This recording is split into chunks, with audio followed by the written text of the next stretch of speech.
choices shape the market, our society, and our quality of life. That's why Euroconsumers helps millions of people in their daily choices, providing simple solutions to complex problems.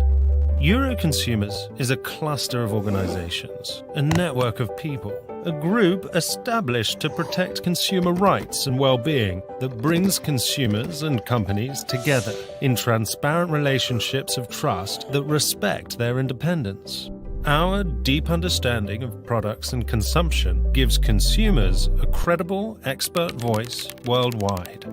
We bridge the gap between buyers and manufacturers, between supply and demand. And in this digital age, we create opportunities for all parties to come together in constructive dialogue, partnering to build a future of better products and services. Euroconsumers has the power of a global group that believes humanity can develop, grow, and change for the better, and that we can promote this by uniting millions of consumers in strength and speaking responsibly for them, while simultaneously engaging in relationships of trust with responsible, sustainable companies.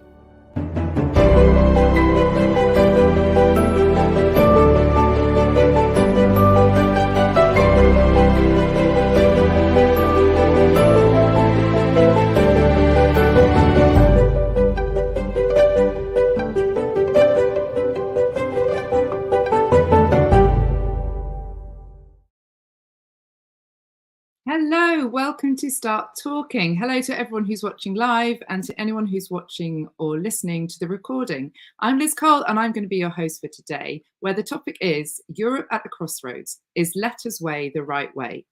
Now, anyone immersed in the Brussels world will be familiar with the reports of Enrico Letta and the soon-to-be-released report from Marco Draghi. We're going to be discussing those in a lot more detail today, with a specific focus on what the ideas around developing infrastructure, boosting the single market, and improving growth might mean for consumers. Talk of Europe's declining growth and stature on the global political and economic stage has, of course, been around for a while, and events of the last few years have brought the challenging position into quite sharp focus. The sudden withdrawal, the need to withdraw from reliance on Russian energy, a burgeoning tariff war with China and the US. And then on the positive side, there's been collaborations like the Next Generation EU project, which was the joint COVID recovery plan. So there's a lot going on and a lot happening, and people have been thinking hard about what needs to come next. The two reports, Letta's, which analyses the challenge, and Draghi's, which will propose solutions, will both undoubtedly influence the economic strategic policy of the EU in the next legislature and well beyond. So it's really important that all the stakeholders involved in this are involved in the conversation. And that's why today we want to start talking with an excellent panel from different perspectives about what all this could mean for Europe and for consumers in particular. We have with us today Marco Pirani, who's Director of Public Affairs and Media Relations at Euroconsumers. Welcome, Marco. Hello. We also have Eric Berggren, who's Senior Advisor from the Legal and Economics Department at Business Europe. Welcome, Eric. Good to have you with us. We have Stefano De Empoli, who's President of ICOM, the Institute for Competitiveness, based in Rome and in Brussels. Welcome. Hello.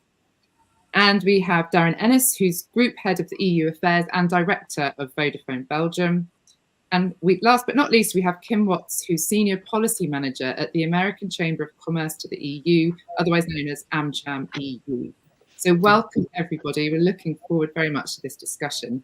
And remember that those of you watching, you're part of Start Talking too, so please add in any comments and questions, and if we have time, we'll get to them.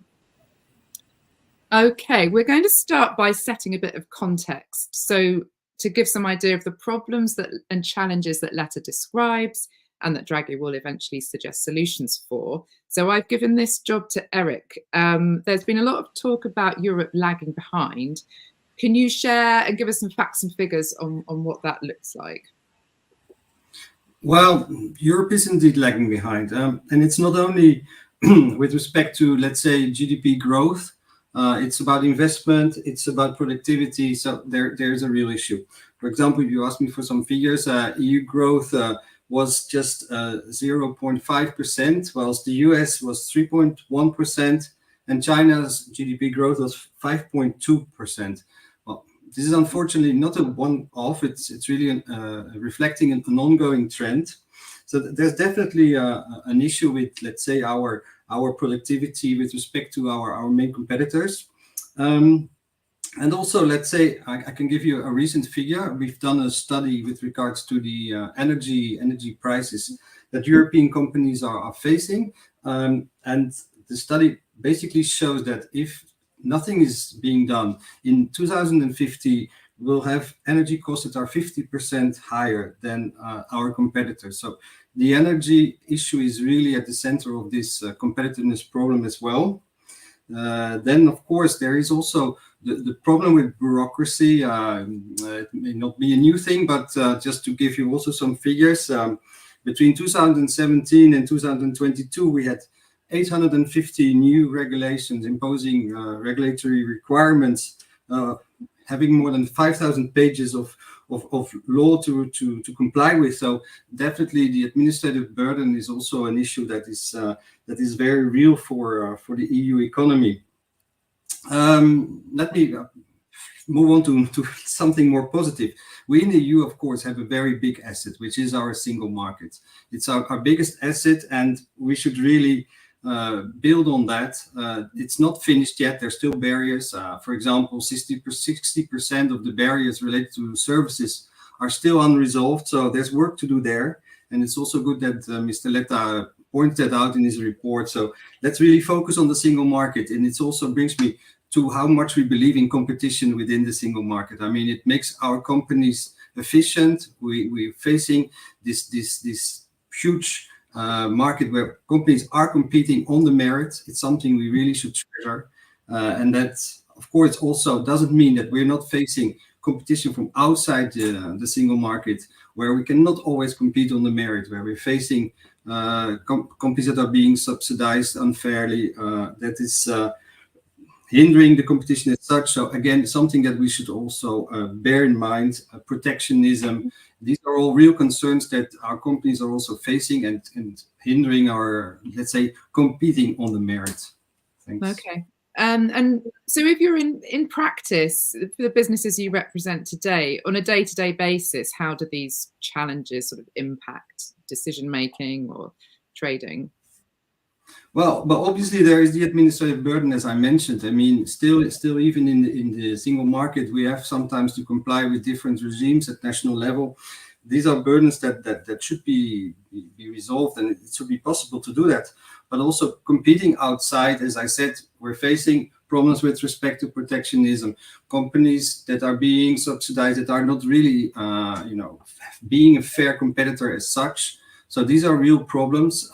So let's say that the protectionism linked also with the subsidies. We've seen the US with the Inflation Reduction Act actually doing a lot there. These are all realities that our companies are facing. Okay, thanks very much. Kim, I'm going to come to you now. Can you tell us a bit about AmCham EU first, and then your take on how the single market is performing in terms of that dual role of delivering strong consumer protection and some more competitive, innovative markets? No, absolutely. So AmCham EU, so we are a trade association that is affiliated to the US Chamber, and we represent US businesses that are operating in the EU that are committed to the single market. We've got around 160 members.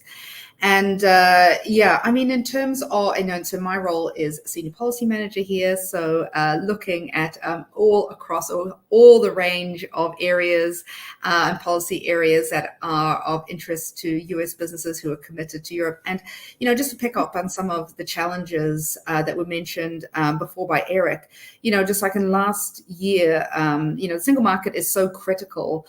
But yet it's kind of not doing as well as maybe it could be. I mean, a Financial Times article last year said that, just over 10 years ago, the EU economy was 91% the size of the US economy, so nearly the same size. And today that's now around 65%. So that's a real challenge in terms of what that means for, you know, the growth that we need to drive jobs and consumer choices and, you know, a good standard of living for European consumers. And, you know, in terms of what some of the challenges we're seeing, our agenda for action that was published earlier this year identified that what we really need to have is a competitive, sustainable and digital single market. And part of that is addressing the regulatory burden faced by business, because that does ultimately impact consumers. And looking specifically at the consumer sphere, consumer law sphere, sometimes we're seeing there's a regulatory burden it's a very heavy regulatory burden, and also not always consistent enforcement of the rules that we have already. A need for more joined up thinking, really, when it comes to, you know, the regulations that are affecting the businesses that deliver the, you know, reliable products and services that consumers want to use, because all of that impacts the cost, which has then a flow-on effect to the cost for consumers as well. So yeah, picking up, there's a lot of challenge. The single market is so important. It's, you know, it's, you know, responsible. I was looking there at some of the stats from our transatlantic study, and thinking of, you know, the value of the single market is so great that, you know, over 60% of all US foreign direct investment comes to Europe. Our member companies want to keep bringing that investment to Europe, and that leads to great products and jobs for consumers. But we need to be tackling these challenges. So we are indeed at a crossroads, as the title of today's webinar suggests. Okay, thanks very much, Kim. I'm going to bring in Marco now, who works for Euroconsumers, a consumer organisation, of course. So I think there seems to be agreement that the single market's really important, but perhaps overburdened with regulation. What's your take on this? And do you think that the single market has not fulfilled its potential? Well, the single market has produced a lot of good things, but we are entering a new geopolitical scenario. And that's what the Letta report is focused on.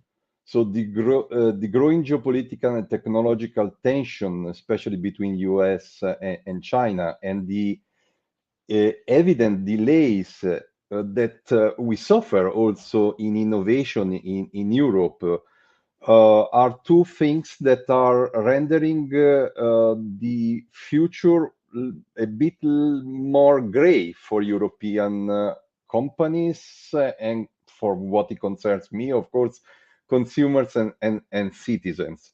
So the impression is that the ability to support a generous welfare state and consumer welfare and strong regulation that was typical of our way of living in Europe in the last decades is at risk. So yes, to answer your question, we do agree with Letta analysis about the state of the single market, in the sense that given the new unstable geopolitical scenario, it is urgent to relaunch the single market with strength in order to safeguard consumer rights and consumer welfare.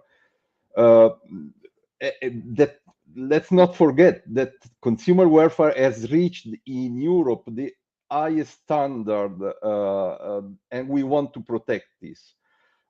Therefore, to enhance our global, we are in favor to enhance our global competitiveness, and we do need an effective European industrial policy that foster innovation. But let me make a point, because this was not yet touched during the discussion. This absolutely without compromising consumer rights and market integrity. There is a market and an internal market as long as consumers are active in this market. So we are in favor to have a more strong European industrial policy to compete global, but we should base this new strength on the experience that we have with consumer protection and consumer welfare. Okay, thank you, Marco, and we'll come back to you later for some more on that. Stefano, again, same question to you.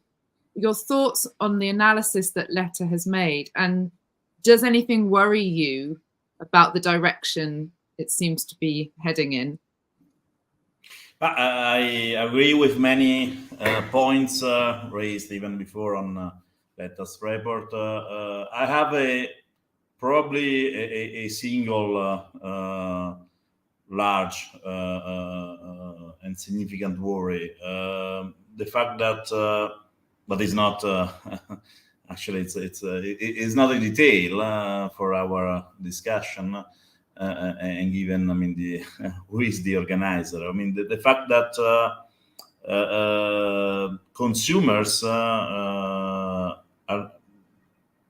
could be not anymore at center stage, as in my opinion they have been. I mean, since the single market and in general the economic community inception. I commented on an Italian newspaper that it was a sort of, the latest report, it was a sort of farewell to low-cost Europe. I mean, the idea that European citizens were provided, the fact that the European citizens were provided with good quality, or at least acceptable quality of services at low cost is good. Of course, as also Marco was mentioning before, and also of course Letta's report outlines the geopolitical situation is very different. Of course, we saw wars, we saw pandemics, we saw the rise of and also the dependence on energy and other raw materials from abroad, and so the situation is certainly more complex. And also, I mean, after the Cold War, when we thought that basically, if not the end of history, at least, I mean, there was a convergence towards a Western, I mean, liberal democratic paradigm. Now, of course, things now in the last couple of decades, things went differently. But at the same time, my worry, and I conclude here for now, is that once you lose the idea that at the end consumer welfare is the most significant part, or at least is a big part of the benefits of the European single market, the risk is that you are losing a compass, quite easy to check, or at least easier to check than I mean, other objectives, other targets defined by public policy. And once you lose that, policy becomes a risk to become more ambiguous, more opaque, and so there could be a lack of accountability. Apart from the fact that consumers could suffer, but I'm saying even if you are convinced that that is the pattern, because I mean, there are geopolitical issues, economic security is more important than it was 20 years ago. But the risk that I see, I mean, from an independent standpoint, is that you risk to lose references and on which you can check how policy performance is. So your point really is that if you don't have that compass and framework and goal of consumer welfare, then you can justify different policies on the basis of growth, and then that's quite hard to keep the balance with other interests. I'm sure other people want to come back on that. Marco, do you share that concern that if you equate competitiveness of the EU with bigger companies, perhaps more mergers, that this risks consumer outcomes? I share the concern well expressed by Stefano, but I want also to recall that I read verbatim what is written in Letta report on an important pass. No company can be allowed to grow undermining fair competition, which underpins consumer protection and economic progress. So I subscribe this point of Letta report because it is indeed inappropriate, especially from a liberal perspective, to think that making European industry more competitive on a global scale requires sacrificing the essential basis of our internal market. It's counterintuitive and would not make us reach the goal. I just want to make quickly an example of regarding the famous Dieselgate scandal. So in that case, we see that we are still, of course, we got the benefit of the internal market, but we still need to build a real internal market, especially when it comes to enforcement, effective enforcement. So companies that get benefit of participating of internal market should be also ready when something goes wrong to behave accordingly. In the example of the Dieselgate is that we recently, in one of the countries where we are, we reached an important settlement for more than 60,000 Italian consumer for a value of 50 million euros. But I mean, it's a long case that was pending also in other 3 jurisdictions where we are, in Portugal, Spain, and Belgium. And there the result is not there, but the same infringement took place. And just to say where Euroconsumer is, of course, this is true in all European landscape. Protecting companies in this way, it's not having a big vision, because when those companies will operate in US, they have to, accordingly to, for example, a Dieselgate, they had to pay right away because they were suffering even punitive damages that we don't have. So, I mean, if we want to really forge, and I am not against on that, new champions in Europe that can compete worldwide, they should be ready and they should behave. Okay, thank you, Marco. So we've got Darren Ennis here, who's from Vodafone. So that's representing a company that's in one of the critical strategic sectors that the report actually focuses on quite a lot. So I'm sure listening to that and this sort of debate between protection and size, you'll have a lot to say. So what positives do bigger scale deliver for Europe and for consumers? Well, first of all, thanks for having us here today. We probably fully subscribe to most of what has been said beforehand, particularly the latter number of points. Consumers are at the heart of our business. They remain important to us. I think what I think we would all agree is that the definition of consumer has, since the beginning of the single market, has somewhat changed, and in the same way our industry has changed. We've seen a paradigm shift really when it comes to connectivity, particularly post-COVID, where essentially we had a technological advancement of 10 years in the space of 4 years. We've had a war, the geopolitical situation. So I think what Mr. Letta says in his report, which we fully endorse and support, is that we're probably looking at, first of all, a modernization is how we would describe of the single market. It's sort of updating the single market. And from our perspective, it's about completing the digital and connectivity part of the single market. We have called for, as part of that, a connectivity union, where we want to build a connectivity union for consumers, for business, for SMEs, for industrial champions, and we want to build it together. And we see that as a critical enabler to the completion and the efficiency of the single market, of which Vodafone essentially is one of the poster child of the original single market. That's how we grew. But as a sector, we're now seeing, unfortunately, a retrenchment. We're seeing, a lack of competitiveness.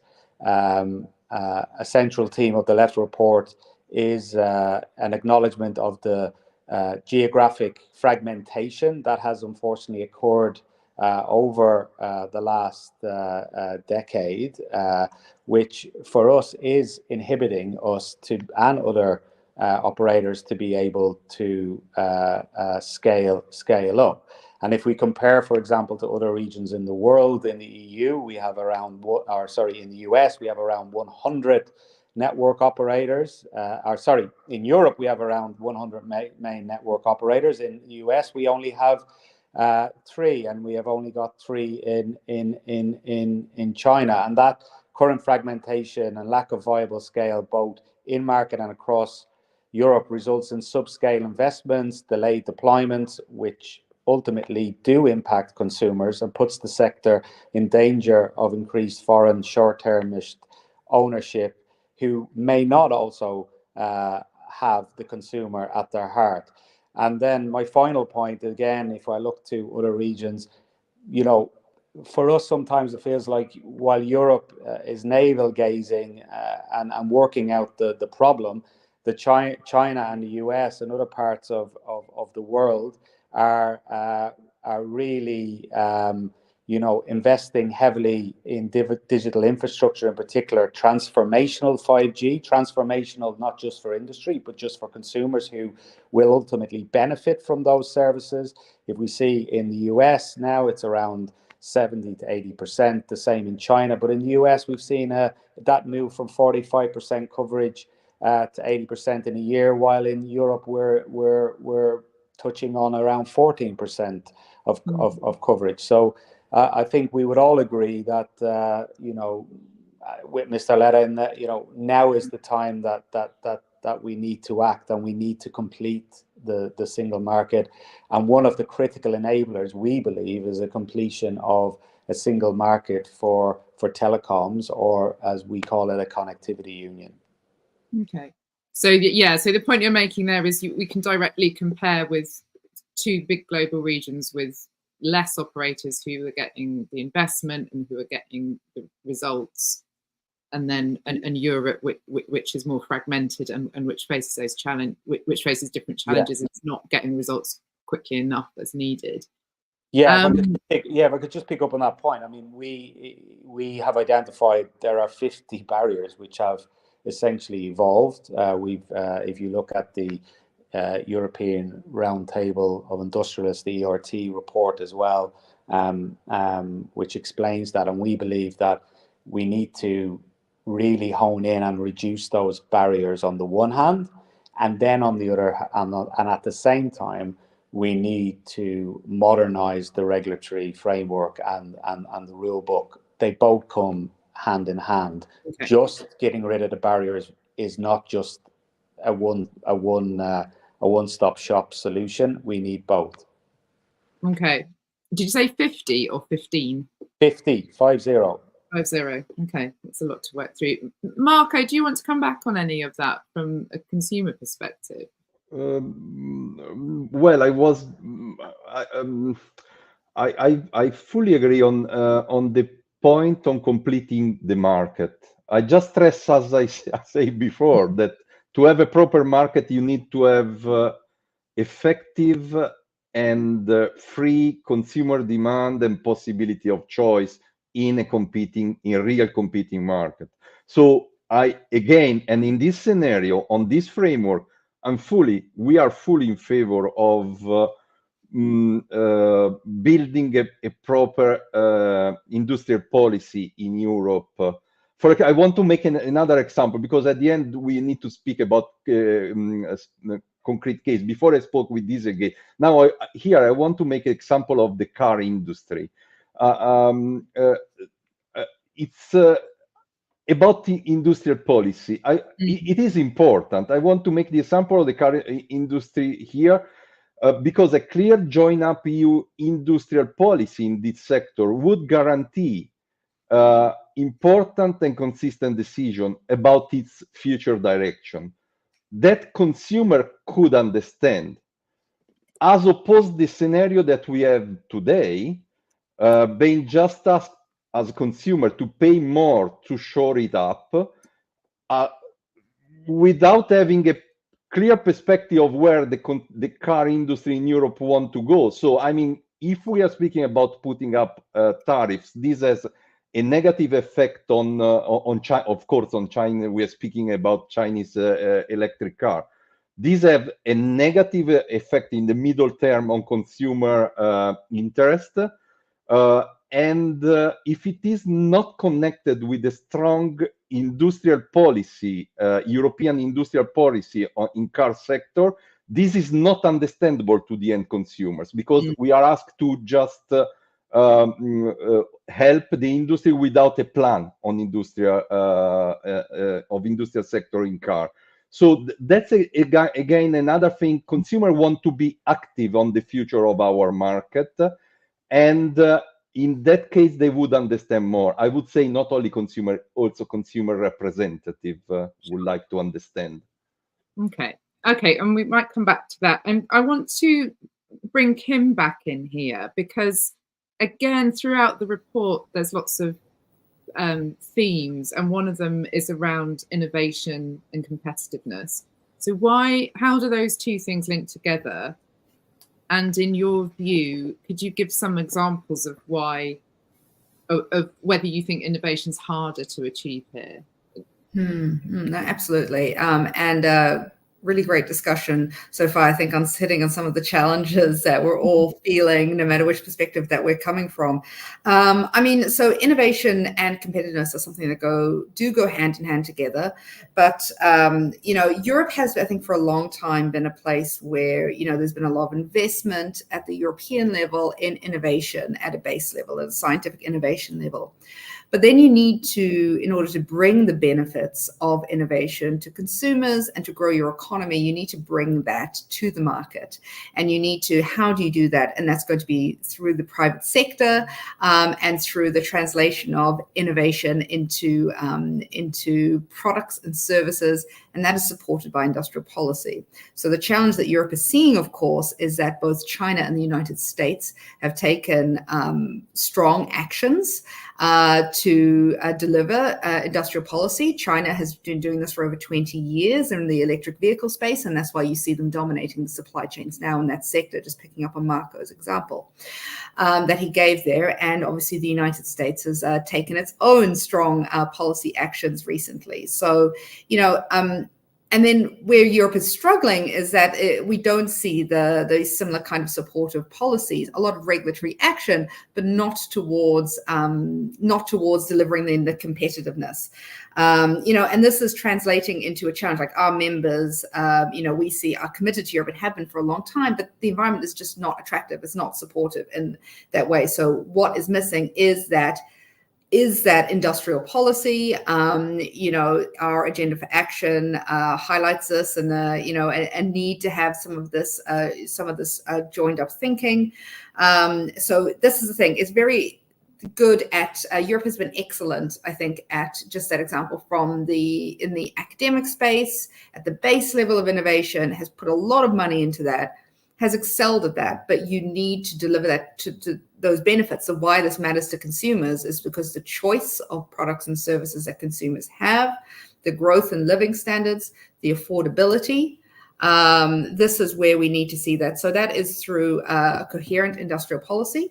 And also just picking up on something Darren had said in the terms of the way that policy is made.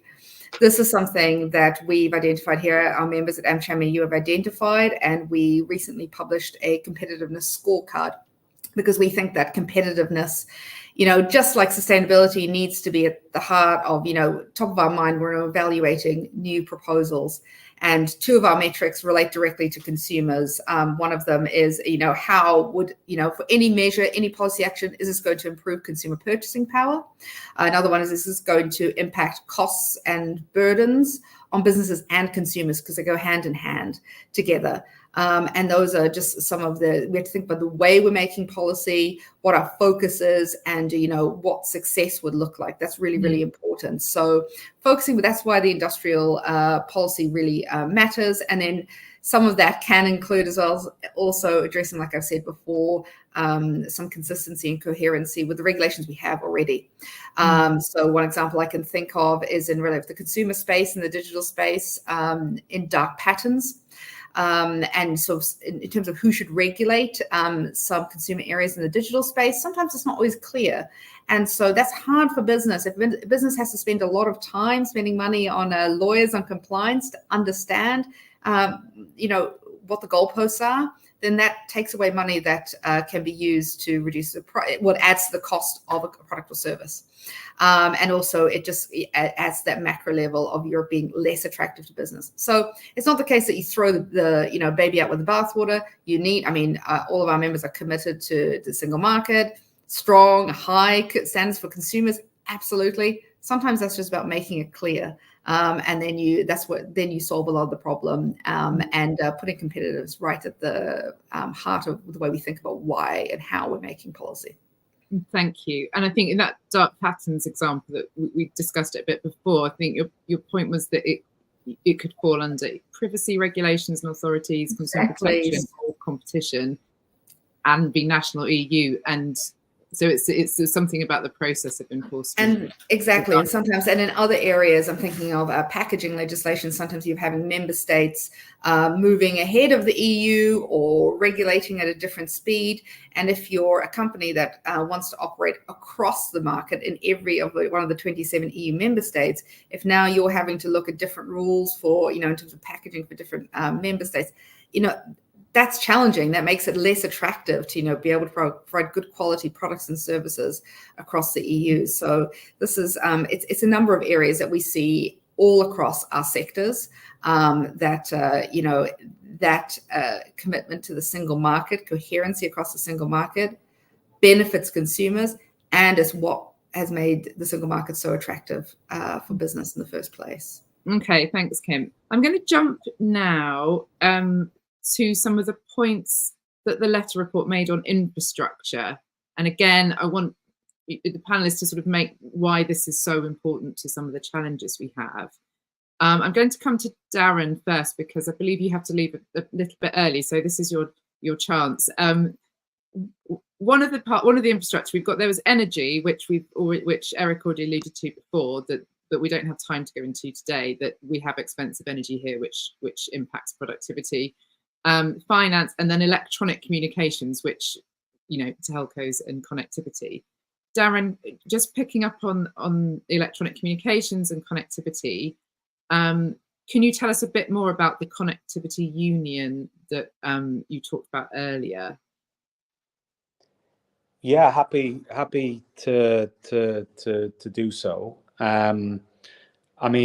What we believe that connectivity and digitalization can be a potent force as a multiplier for every part of the economy and society, including consumers, and is critical to boosting innovation, raising industrial productivity, and ultimately improving public services. For example, modern connectivity should be able to drive, manufacturing, smart and precision agriculture, SMEs, healthcare, rural communities. But what we've seen is a lack of focus on the infrastructure side. What we have seen by the Commission, and they are to be commended, is they've sort of, built the house and the regulatory framework around that house, but not actually concentrated on the foundations. What I'm talking about is, the advancements we've seen on the Digital Markets Act, the Digital Services Act, Data Act, etc. But, we now think that the priority, which is outlined in the Letta report for the next Commission, needs to be on infrastructure and driving and helping and supporting the telecom sector, which is, how we describe it, we're like the engine for competitiveness. And what we're proposing, and as I said, it's we believe we need an inclusive process of industry policymakers, NGOs, consumer organizations to come together. But we believe 5 key ingredients for that are, first of all, scale. And what we mean is both in market consolidation, which we believe then can lead to European champions. The second is a proper EU-wide spectrum strategy. We're not talking about EU-wide spectrum auctions, or we're not talking about taking money from the public purse. We're talking about having a modern, future-proof spectrum policy for Europe that delivers the connectivity for all. Thirdly, we would like to see what we call same service, same rules. What we'd like to see is a leveling of the regulatory playing field, because again, if you were to define our sector when the single market was invented to the connectivity sector now, it encompasses a hell of a lot of other parts of the ecosystem. And we're not talking about over-regulating other parts. What we're saying is just having a more level playing field when it comes to regulation of the connectivity sector. And then the final 2 points are security and resilience, and also sustainability, which we believe is a silver thread and needs to be a silver thread throughout the completion of what we would call a connectivity union. So we're calling it the 5 S's, and we believe that they are the pillars upon which we can really achieve a true connectivity union, which will be the engine room for the completion of the single market. Okay, thanks very much. And I know you have to shoot off, but I'm just going to let you answer the last question that everyone is going to get. Yeah. Is Letta's way the right way in your opinion, and what should the incoming presidency prioritise and why? Well, I mean, selfishly, we would say that the incoming presidency should prioritise this, as I said, this modernization of the rule book for our sector. Is Letta the right way? I don't think there's ever one right way. I don't think none of us here, even on the call, would agree on everything. But I think it's about that we all collectively hone in on what we do agree on. And actually, I think in the EU, compared to other parts of the world, again, we can sometimes maybe always spend all our time talking about and disagreeing about the parts that we don't agree on. But actually, when we talk to consumer associations, when we talk to vendor suppliers or other parts of the ecosystem, whether they be the hyperscalers or platforms, we actually find that there's probably a lot more that we agree on when it comes to the single market. And I think it's actually not for just the presidency or Letta. I think it's incumbent upon all of us, including organizations that are represented here today, to work together to complete the single market. Thanks so much. That's really great. And we'll no doubtly hear from you again soon on this issue. I'm just going to ask Stefano now. So linked to connectivity, but surprisingly not given a huge amount of attention in Letta, is the digital innovation. Can you talk about some of the recommendations that you have for meeting the digital innovation challenge in the EU? Yeah, we came up with a decalogue of digital policy priorities with our fellow members of Southern Alliance of Thinks called Prometheus. And I'm not covering all of them, but choosing two or three. Actually, some of them it came up before. I mean, the Letta report went out, and we could find some of them in the Letta report. I think two of them are particularly important, in my opinion. First of all, streamlining EU digital legislation in the last term. I would say in the last two terms, there was a huge amount of legislation on digital coming out. Of course, for several reasons. Some of them was, of course, the aim was to better protect consumers.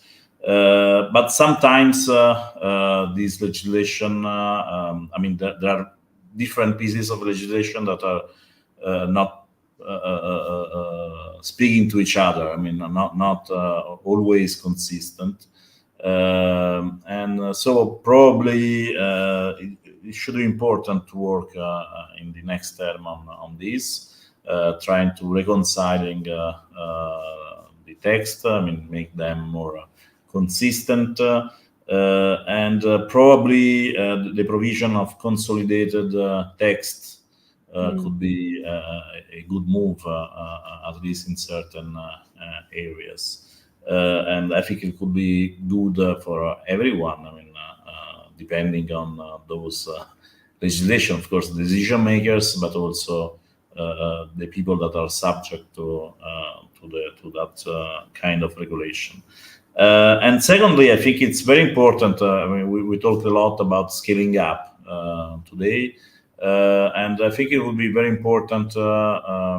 We think that it will be very important in reducing the red tape for innovation entities like startups or SMEs, innovative SMEs, or other kind of innovative subjects. Thinking of a kind of fast track for them to grow and possibly to grow cross borders. So the idea of regulatory sandboxes that is embedded in for instance, in the AI Act, and also the provision of cross-border regulatory sandboxes, in my opinion, is very important. Of course, it would depend. The activation of that mechanism would depend on member states, but hopefully member states would activate it, and not only national sandboxes. They are mandated to activate the national sandboxes, but also I think cross-border sandboxes are even more important. And it's a good example of balance between consumer rights protection and innovation, because of course in these in the sandboxes you experiment innovation before going to the mass markets. And so it's a way, to make innovation speedy. Allowing to speed and to scale up. That is the idea of cross-border sandboxes, but at the same time without having two negative effects in the worst case scenarios for consumers. I think that kind of instruments should be. And actually, it's something also Letta report at a certain point refers to, and I think we should invest all of them, European institutions, all of us, European institutions, even member states, in this kind of mechanism. Fantastic, great. That sounds like a good idea. Kim, really quickly, because obviously lots of your members are in the digital world. Would you support, and what other things could help with digital innovation? But if I could ask you to be quite quick. Absolutely. So, Stefano did great, because I'm thinking of our recommendations that we've just published to the incoming Hungarian presidency, which line up with a lot of our recommendations. Yes, the streamlining digital regulation, upskilling, cross-border sandboxing, because we're seeing, for connectivity, and artificial intelligence, creating those trusted ecosystems in different ways. That's the way you grow that capacity, and the digital capabilities, upskilling in general of digital skills, These are some of all the puzzle pieces: strong intellectual property rights to protect patent protections, copyright protections for those innovations that deliver benefits to consumers, protecting international data flows, cybersecurity, having coherency in cybersecurity. A lot of these things are recommendations in the digital space, and these are all puzzle pieces. So it's not just one thing to enable this digital transformation, which is, I think, so critical and was at the heart of, many of Mr. Letta's recommendations. But you have many of these puzzle pieces, and addressing all of them, and in partnership with, the public sector, the private sector, and with consumer organizations together to, this is the way we do it. We do it together. Fantastic. Okay, I'm going to bring Eric back in now. And this, again, we're staying on the infrastructure point. Because Letta had some ideas about more strategic financing, like, for example, the Capital Markets Union. Can you tell us why that's important and what it could achieve? Well, Capital Markets Union has been important for a long time. We're very happy that it's back on the agenda, so to say, that it's really the center now of lots of debate. So it's very important. It has been very important after the financial crisis, when we had problems getting money from banks because they were facing lots of troubles, and the Capital Markets Union has been basically designed to provide for alternatives to bank financing, and that is still relevant. I mean, we need huge investments for the digital and green transition that not banks alone can carry out. So it is a very topical issue. It is a very complicated issue. We forget about that because it's not for nothing that it's been there for so long. I mean, we hope that the new attention will bring progress, but there is always a lot of reasons to delay things again, because these are very technical issues. But really, it's important to get this money into the EU economy. But we also should not expect too much from it. I mean, the EU capital market is not the same as the US capital market. They have the pension, for example. There's just much more money there than here. So we have to deal with that. It's also a cultural issue. I mean, European companies tend to more go to their banks in spite of the financing need. So it's something that also has to grow, but definitely an important issue. Yeah, and can you explain the bit? I think it's about citizens' savings being then part of a bigger investment bank. Is that right? Well, yes, of course. I mean, that would be good if companies are getting also the money from the savers as such. Again, nothing wrong with that. I mean, of course, people should be free to save where they want. I mean, this should be, of course, a question of also explaining to citizens why and how, and so that this is all going hand in hand also with a little bit the attitude of European savers with respect to risks. It's again something that has to grow also. Okay, Marco, do you think that's something that consumers could be persuaded to do, to invest for Europe? I believe consumer need trust, and if there is trust, then this can be streamlined. Of course, I want to just jump quickly on the concept of innovation. I really refute the idea that there is a kind of contradiction between consumer protection and innovation. Consumer protection is innovation, if innovation is a good innovation.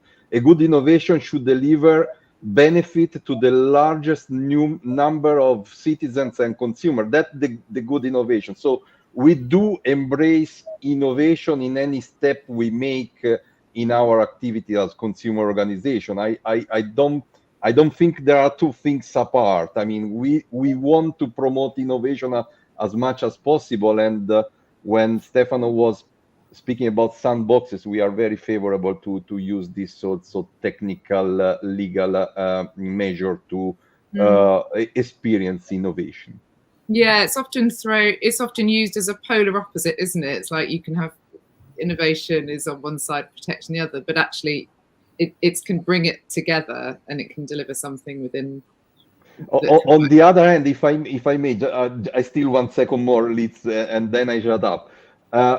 I plead, I know that is a concept that is counterintuitive, but I believe in the last 3 decades in Europe, we produced not only consumer protection as something to protect weak consumers We produce an industrial asset. This is an industrial asset for competing globally. We have something that we don't have to throw in the bin. Is an industrial asset also for the company that participating in a true way in this internal market to build on it.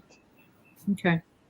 Interesting to see it in that sense as an asset. Yeah, thank you. We're coming up for the final question, and I've put it to Darren before, but I'll put it to you all now, so I hope you're ready. It's coming back to the title of the webinar, Is Letta's Way the Right Way? What should the incoming presidency prioritise? Or what should it drop? So who wants, let's go to Eric first, please.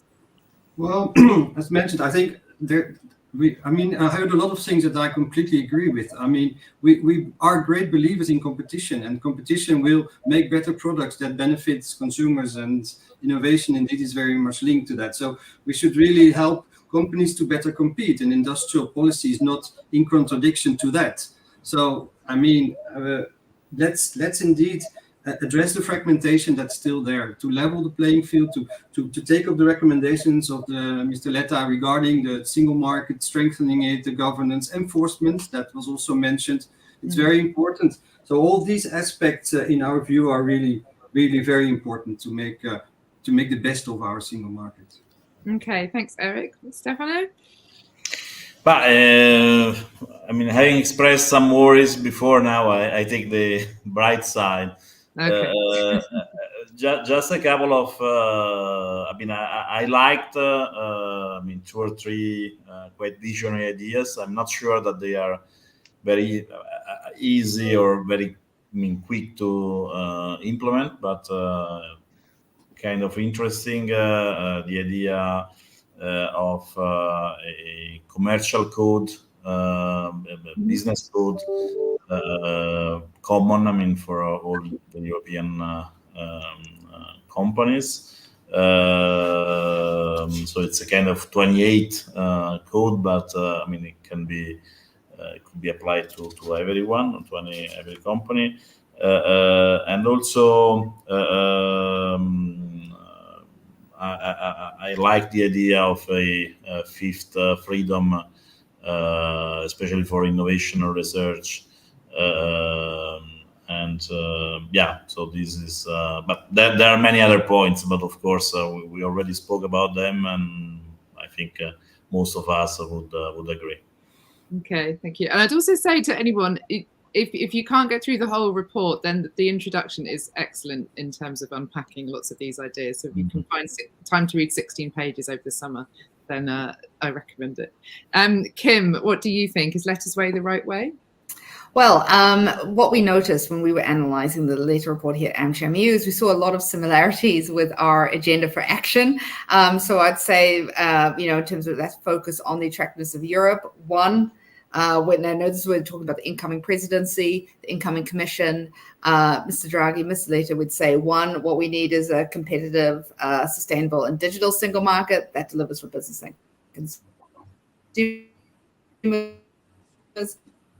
2, a strong, resilient Europe on the international scene. A strong Europe. This is a democratic and equitable Europe, and that includes some of the digital upskilling that benefits consumers and business. So we would say there's a lot in there that's good, but we need a lot more detail to turn those some of those good ideas into reality to keep Europe competitive and attractive.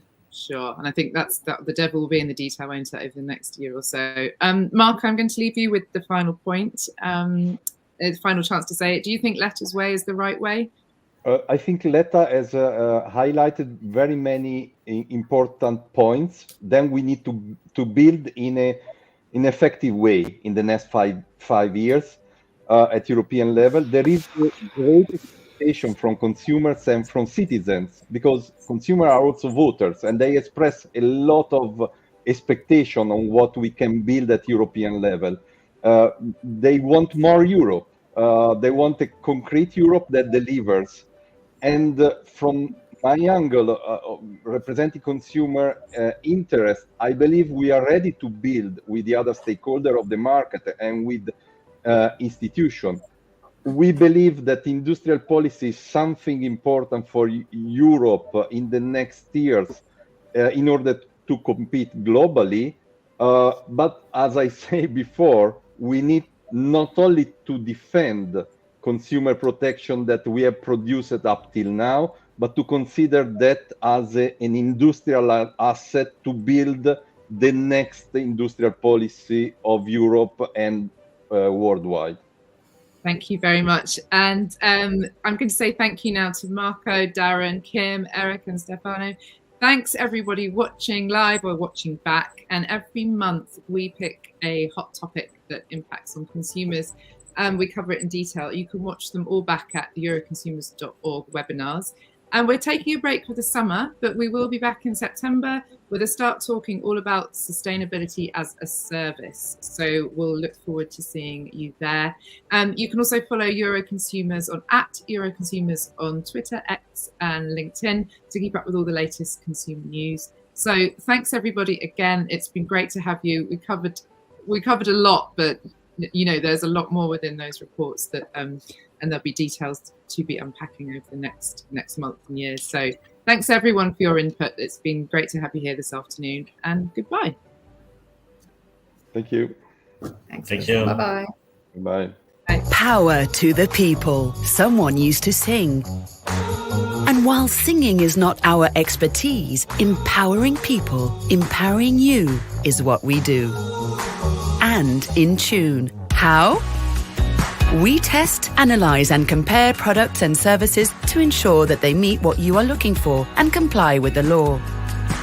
We inform, advise, support and represent consumers, and we do this in chorus, which is to say in several countries at the same time. Belgium, Italy, Spain, Portugal and Brazil. Then we dialogue, collaborate and sue companies if needed to make sure people's and your needs are in the best hands. And in the end, we improve the market and we all win. Maybe it does deserve a song. What do you think? Euroconsumers. Empower people, improve the market.